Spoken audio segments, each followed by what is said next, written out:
I want to talk to you about the ways that New York City is starting, however tentatively, to build a circular economy. We're not using that terminology yet.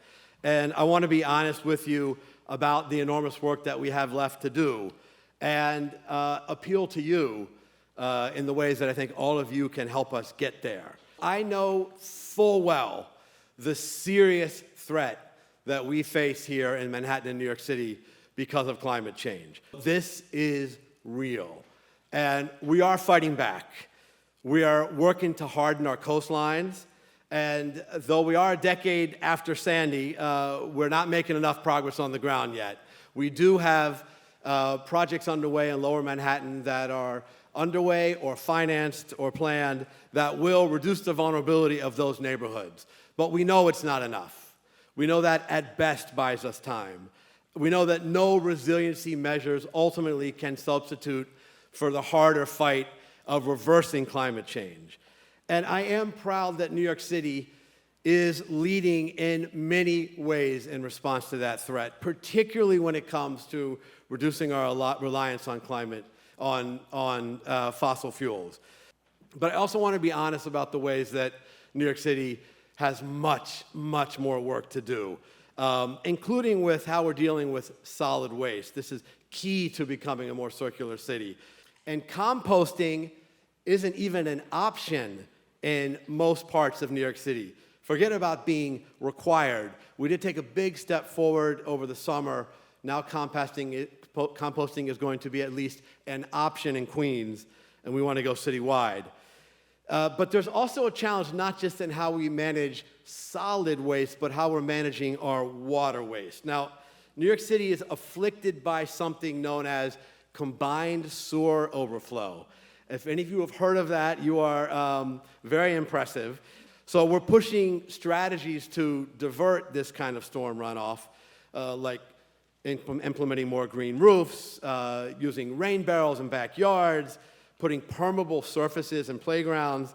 And I recently joined with my four fellow borough presidents to call for 1 million more trees to be planted in New York City, many of which will have what are called bioswales underneath. And each of these can capture hundreds or even thousands of gallons of water that would otherwise wind up in the sewers.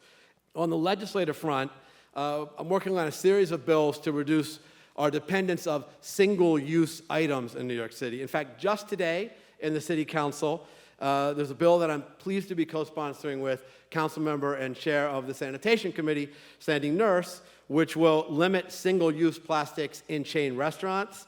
And Sandy and I are also working on a bill which would limit use of all single-use items, plastic or otherwise, in chain restaurants where people are eating in. So this really would set a new standard, we think, for cities around the world.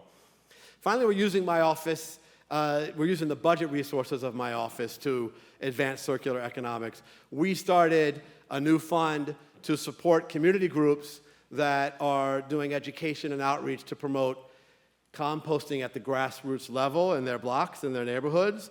We started the $2 million Small Business Loan Fund to help save struggling small businesses in Manhattan, including places like repair shops or secondhand stores, which are critical to a circular economy. These are really important but still small steps in the right direction. And what we really need is to go bigger and bolder and to engage the public. And to help do this, to help galvanize the public, I am thrilled to announce that my office is partnering with Barnard College to create, for the first time, New York City Circularity Day.